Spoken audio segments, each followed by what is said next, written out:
In this video, I'll be showing how I managed the corners and expansions in the sewer builds, as well as many of the 3D printable accessories that I had made for vertical builds and detailing. Welcome to the archive, my name is Matt. Now, the methods used to make these corner tiles are almost identical. There's really only one difference, and that's the diagonal cut. I deliberately went with these 45-degree cuts to make these corner pieces easy to make. Having a curved corner that also needs to curve downwards at the bottom and have a detailed, high-quality brick texture is doable. It's just also a total pain that isn't actually needed, so I didn't, and then made the fake flows to match. For both types, I made 3-inch long pieces and lined up a 45-degree angle cut at the halfway point on the bottom, with the wall lying flat, and then in the opposite direction with the bricks facing me for the second piece, before the painting and resin, obviously. This way both can be joined together to make a smaller 1.5-inch square inner corner and a larger 3-inch longer outer corner. These both line up nicely with different sides of the straight pieces. I did this by moving the Proxxon wire to 45 degrees, which I found to be a far more reliable method than using a jig because there was less room for wobble.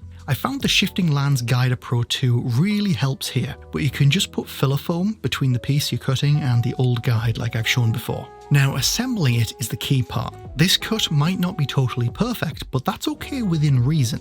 Because you assemble it in a carpenter square like this, you make sure that everything is at the right angle. You might find that you need to fill some gaps with foam filler or Milliput, but that's a pretty easy fix and will be mostly hidden by dirt anyway. For the fake depth flows, this is even easier and is just a 1.5-inch square and a normal 3-inch straight piece glued together, with 2 side pieces attached with the ends trimmed slightly to fit. You do want to thoroughly seal the gap with hot glue for the resin tiles though, even on the bottom. You can hack it away later if needs be. For the supports underneath, I added the usual on the ends as well as 2 at the back like this, trimming them to fit. Like the straight pieces, I added these after the resin.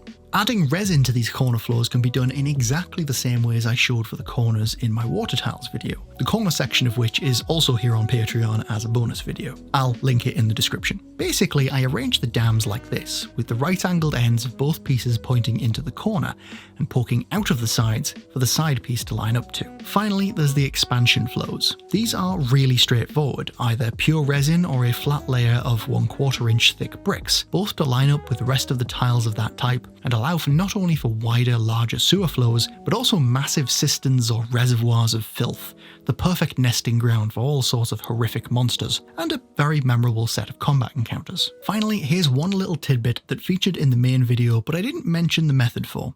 You can use balsa wood and thin magnets to make wood planks that attach magnetically to floors as crude bridges, which can be knocked away mid-combat or while someone is standing on them. Speaking of standing on them, that's as simple as adding a magnet beneath the mini like I show in my basing video. You can even add large creatures for particularly precarious combats. I used 10x1mm magnets for the wider planks and 6x2mm magnets for the thinner ones. Crafted blocks aside, the printed accessories are pretty straightforward to use. The end grates just need 4x2mm magnets in the back like this, and double stacked 2x1mm magnets in the sides. You can get away with just using one by filling the gap behind with Milliput, but double stacking gives a little bit of extra strength and these magnets are very cheap. I did have small holes in the pieces at the top here, which were designed for supergluing wire in for accessory placement, but I honestly found the effect to be too weak. Instead, I made these little clip-ons from a 1/2-inch foam cube that I hot glued to some nickel strip, cutting out just enough space to slide it onto the top here, and strengthening it with some blackened Mod Podge. I found this a much more secure, if slightly more visible option. The printed flows require a little more at the printing stage, namely some colour tinting of transparent resin. I used the same colour tint as on my main files, 1 drop per 5ml, though if you used 1 drop per 10ml, just match that. You want to make enough resin for the print, plus about 50ml to cover the bottom layer of the tank. This is important. Any that you have left over at the end can just be mixed in with grey resin for future mini prints. I highly recommend Anycubic Clear for this. I tried using a different brand for this, but it came out a completely different colour once colour mixed. Check out the sewer update videos for more details on that disaster. I also highly recommend checking out the sewer update videos anyway if you're making this project, because they're full of little detailed updates on disasters that I had that might be useful to you guys if you are doing this project yourself. I did all of this colour mixing in a plastic cup, which let me measure the amount of resin using the watermarking trick from the water tiles. Once printed, it's a good idea to sand down the inside of the flow if you can reach it. My fingers are too big for this, so I just used some sandpaper and the back of a brush. This doesn't have to be perfect, we're just aiming to get rid of most of the support holes. A few left is fine. I also sand down the edges where supports connect them to smooth them out and make sure there's no leftovers poking out and stopping them connecting smoothly. You might find, depending on your curing setting here, that the support beam bulges out ever so slightly. The same with the bottom edges of the thick flow. This is hard to account for in the STL, so I found the best solution here was to sand them down and test fit the pieces together early in the process. We have thoroughly supported these, but if you do get a slight print failure like this one that I had on an early test print, you can fill the gap in with hot glue by laying it on baking paper and supergluing the hot glue in place if needs be. This makes sure that the back has support and it all lines up straight. Finally, the grate clip-on gaps at the back have been widened slightly in the final STL, but you might still need to trim these down to fit your grate, again depending on your curing settings. Just test fit and cut where it gets caught. The magnets are pretty straightforward, but you do want to make sure that there's no stray resin caught in the hole and that the magnet can actually fit all of the way in. Then it's just superglue it in place. I put these north facing on the right and south on the left, and north up and south down, my usual general rule. With that done and the dust mostly removed with a dry brush, we can add gloss to the exposed water with a reasonably thick layer of gloss Mod Podge, popping any bubbles with a blowtorch. Usually gloss varnish would be better for this on minis as Mod Podge will obscure detail, but on 3D printed water we actually want the layer lines obscuring, so this actually kind of works quite well. Next, I add some light foam effects to the top, using a mix of Geek Gaming Snow Powder and Gloss Mod Podge. I aimed for a thick mix, just short of turning it into a paste. Add some more podge if you go too far. I used this to stipple interweaving lines from the curve of the fall down to the foam area, adding a thicker layer where the resin gets thinner partway down. You want the application messy and uneven, avoiding blobs, which helps get that flowing foam effect. I also aimed to add points to the tips near the top. Also, bear in mind that this will get significantly more transparent and grey when dry, so don't panic if it looks too bright. If it ends up looking too transparent for your liking, just add another layer until you're happy. I added more layers towards the bottom to get an increasing effect. Finally, it's time to add the foam. I did this using a thick layer of Gloss Mod Podge to the foamy areas, keeping the top line with the more transparent Mod Podge so that it wasn't a totally flat connection to the rest of the water. Then I just covered this Mod Podge in Woodland Scenic Soft Flake Snow. Once this was starting to dry, I sprayed it with Scenic Sealant and sprinkled on more before soaking it in more sealant. We want this to get soaked and turn the flakes into a kind of sludge. We actually want it to get a little smoother rather than looking like individual sandy nuggets. Once that has soaked in or dribbled off, you should end up with something like this. To solidify all of this, I covered the whole thing in Zap liquid superglue over some overhead projector film that the superglue won't stick to. This step is mainly to seal in the snow thoroughly for the next step. When you are doing this, just make sure the superglue doesn't pool underneath the piece and fill in the indented area.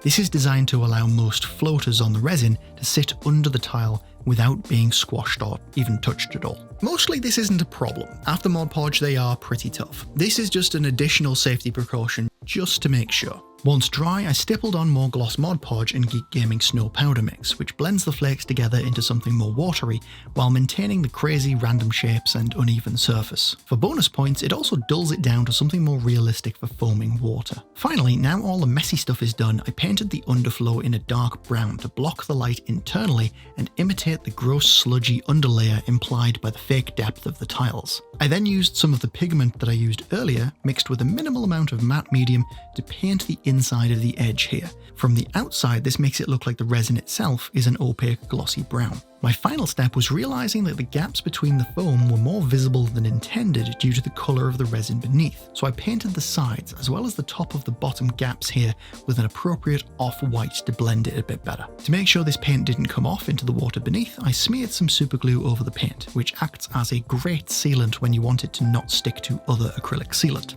Again, printable OHP film is great here, as it doesn't seem to stick to super glue. Finally, for connecting them, I had the clip-on gaps designed with just enough space to easily slide on. But if you add some thick Mod Podge over them, they should get just enough grip to cling to the grate without needing magnets. If this isn't the case though, there's a magnet mount on the back designed for a 3x2 magnet to fit between the grate holes.